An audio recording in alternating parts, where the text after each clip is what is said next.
ഓർമ്മക്കുറിപ്പുകളെ പറ്റിയും. ബസ് ഇന്ന് വൈകുന്ന തോന്നണ. അത് കൃത്യം 7:10 കടവിലെത്തും.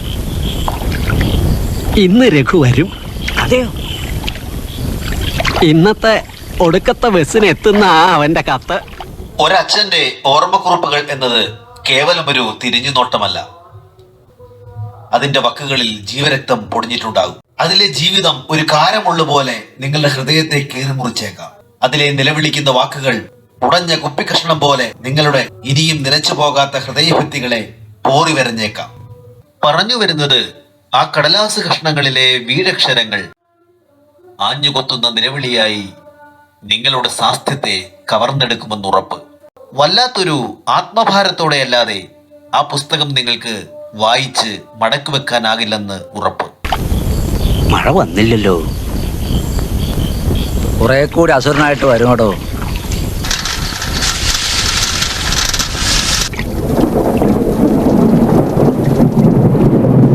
പിറവിയിൽ മഴയൊരു സജീവ സാന്നിധ്യമാണ്. മകനെ അന്വേഷിച്ചലയുന്ന പിതാവിന്റെ അക്ഷീണ യാത്രകൾക്ക് കൂട്ടായി മഴയുമുണ്ട്. രഘു വന്നോ? എത്തിയിട്ടില്ലമ്മേ. അച്ഛൻ്റെ ഒപ്പം ഉണ്ടാവും. ഓർത്തുപോകുന്നത് ശ്രീ ഒ വി വിജയന്റെ കഥ കടൽ തീരത്താണ്. തൂക്കുകയർ വിധിക്കപ്പെട്ട മകൻ കണ്ടുണ്ണിയെ അവസാന നോക്ക് കാണാനായി വരമ്പും പറമ്പും പിന്നിട്ട് പാഴുതറ ഗ്രാമത്തിന്റെ മുഴുവൻ വേദനയും വിറ്റി നടന്നു പോകുന്ന വെള്ളായിയപ്പൻ.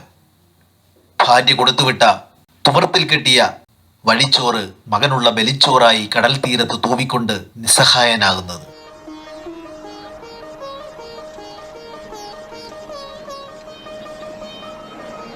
ഹരി, ഹരി,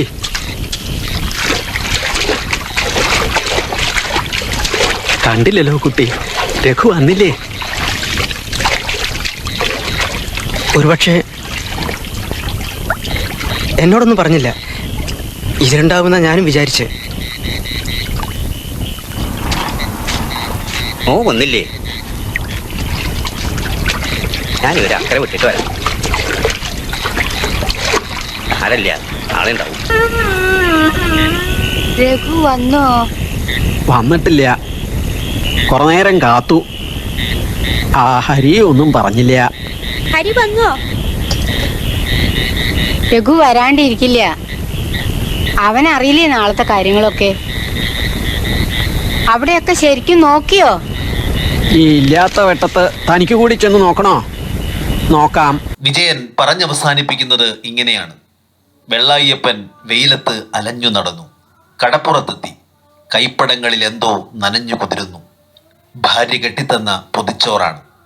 വെള്ളായിയപ്പൻ പൊതിയടിച്ചു. അന്നം നിലത്തേക്കെറിഞ്ഞു. വെയിലിന്റെ മുൾത്തട്ടുകളിൽ എവിടെ നിന്നോ ബലിക്കാക്കകൾ അന്നം കൊത്താൻ ഇറങ്ങി വന്നു. അവനെവിടെ? സത്യം പറയൂ. ഒന്നും അറിഞ്ഞിട്ടില്ലേ? അത്യാവശ്യം പത്രത്തിലൊക്കെ വന്നിട്ടുണ്ട്. ഈശ്വര, എൻ്റെ അനിയൻ. എക്സാം തീരുന്നതിന് 2 ദിവസം മുമ്പ് പോലീസ് അവനെ കൊണ്ടുപോയി. സ്പെഷ്യൽ ബ്രാഞ്ചുകാരായിരുന്നു. രഘു അടക്കം 4 പേരായിരുന്നു ആ ഗ്രൂപ്പിൽ. എല്ലാം ഞാൻ അറിഞ്ഞു.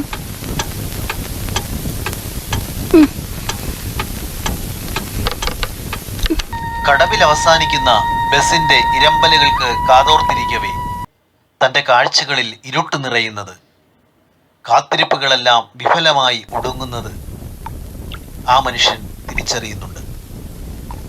കാലത്തിന്റെ സമയസൂചികകളുടെ മിടിപ്പിനു മീതെ തന്റെ ഹൃദയമിടിപ്പുകൾ വലിയൊരു അലർച്ചയായി മാറുന്നത് ആ പിതാവ് അനുഭവിച്ചറിയുന്നുണ്ട്. എല്ലാ അധികാര രൂപങ്ങൾക്കും മുന്നിൽ തന്റെ പ്രാർത്ഥനകളെല്ലാം നിഷ്കരണം ഒടുങ്ങുന്നത്, എല്ലാ അഭയരൂപങ്ങളും കൈവിടുന്നത്, അങ്ങനെ അങ്ങനെ. ഇവൻ ഞങ്ങളുടെ കസ്റ്റഡിയിലില്ല. ഇവിടുത്തെ പോലീസാ പിടിച്ചോണ്ട് പോയത്. അങ്ങനെ പിടിച്ചുകൊണ്ടുപോയൊന്നും ആയിരിക്കില്ല. വല്ലതും അന്വേഷിക്കാൻ വേണ്ടി വിളിപ്പിച്ചതായിരിക്കും. അവൻ എത്തിക്കോളും. എനിക്ക് അവനേ ഉള്ളൂ. ആരാ കൊണ്ടുപോയെന്ന് വെച്ചാ അവര് തിരിച്ചു തരാ. ഞാൻ ആരെങ്കിലും കാണണോ? വേണമെങ്കിൽ കത്ത് തരാ. അവൻ തിരിച്ചെത്തിക്കോളും. ഞാൻ അന്വേഷിക്കാം. നന്നായി വരും. സമാനമായ ആത്മനൊമ്പരമാണ് ശ്രീ OV വിജയന്റെ കടൽ തീരത്ത് എന്ന കഥയിലുള്ളത്. തൂക്കുകയർ വിധിക്കപ്പെട്ട മകനെ കാണാനായി പാടുതറ എന്ന ഗ്രാമത്തിൽ നിന്ന് വെള്ളായിയപ്പൻ ജയിലിലേക്ക് പോകുന്നത് അവസാന സമാഗമം. യഥാർത്ഥ ജീവിതവും കഥയും ഒന്നാകുന്നത് പോലുള്ള അനുഭവം. രഘുവും രാജനും കണ്ടുണ്ണിയും വെള്ളായിയപ്പനും ഈശ്വരവാര്യരുമെല്ലാം. കൊലക്കയർ മകന്റെ കഴുത്തിൽ മുറുകുന്നതിന് മുമ്പുള്ള അവസാന കണ്ടുമുട്ടലിനിടയിൽ വെള്ളായിയപ്പൻ ചോദിക്കുന്നുണ്ട്, മകനെ നീ അത് ചെയ്തോ? ഓർമ്മയില്ല എന്നാണ് അവന് പറയാനുള്ളത്. പോയിട്ടെന്നായി മോളെ, എന്നോട് പറഞ്ഞ കളവൊക്കെ അവര് നിന്നോടും പറഞ്ഞോ? പറഞ്ഞു. രഘു വരുമെന്ന് മാത്രം പ്രതീക്ഷിച്ചാൽ മതി. ഏതു നേരം ഇങ്ങനെ കാത്തിരിക്കണ്ട. കാത്തിരിക്കണ്ടേ? പിന്നെ ഞാൻ എന്തിനാ അവന്റെ അച്ഛനായേ? ദേവകി എന്തിനാ അവന്റെ അമ്മയായേ? നീ എന്തിനാ അവന്റെ ഓപ്പിളായേ? കാത്തിരിക്കണ്ട അത്രേ. നല്ല കാര്യായി. ശംഭോ മഹാദേവ.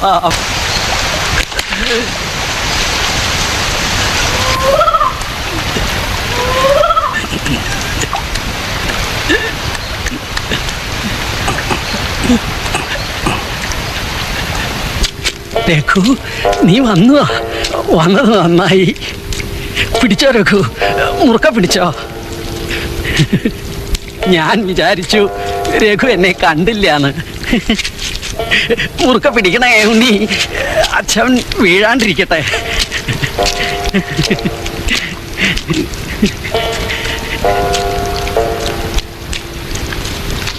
ദേവകി, ഉണ്ണി എത്തി. മാലതി, നിന്റെ അനിയൻ വന്നിടക്കണു. വരൂ വരൂ, വേഗം വരൂ. ഓപ്പളക്ക് നിന്നെ കാണാൻ ധൃതി ഉണ്ടാവും.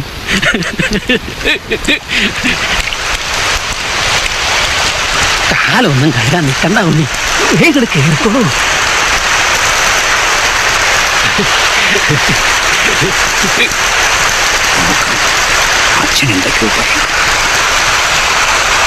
ബസ്സിലവൻ മാത്രം യാത്രക്കാരായിട്ട് വേറൊരൊറ്റ കുട്ടിയില്ല. വല്ലാണ്ട് പേടിച്ചു ഇല്ലേ മോളെ? ഇപ്പൊ സന്തോഷായില്ലേ?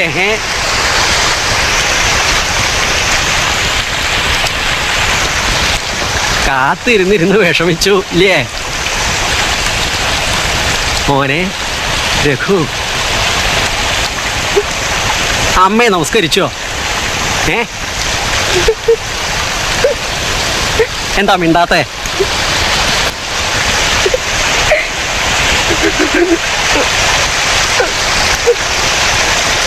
നമസ്കരിച്ചു. ദേവകി, മോനെ ഇനി എങ്ങും വിടണ്ട. ഒരച്ഛന്റെ ഓർമ്മക്കുറിപ്പുകൾ പ്രൊഫസർ ഈശ്വരവാര്യർ എഴുതി അവസാനിപ്പിക്കുന്നത് ഇങ്ങനെയാണ്. പകയുണ്ടോ എന്ന ചോദ്യത്തിന് ഇപ്പോഴും എനിക്ക് ഉത്തരമില്ല. പക്ഷേ ലോകത്തോട് ഒരു ചോദ്യം ഞാൻ ബാക്കിയാക്കുന്നു. എൻ്റെ നിഷ്കളങ്കനായ കുഞ്ഞിനെ മരിച്ചിട്ടും നിങ്ങൾ എന്തിനാണ് മഴയത്ത് നിർത്തിയിരിക്കുന്നത്? ഞാൻ വാതിലടയ്ക്കുന്നതേയില്ല. പെരുമഴ എന്നിലേക്ക് പിഴുതു വീഴട്ടെ.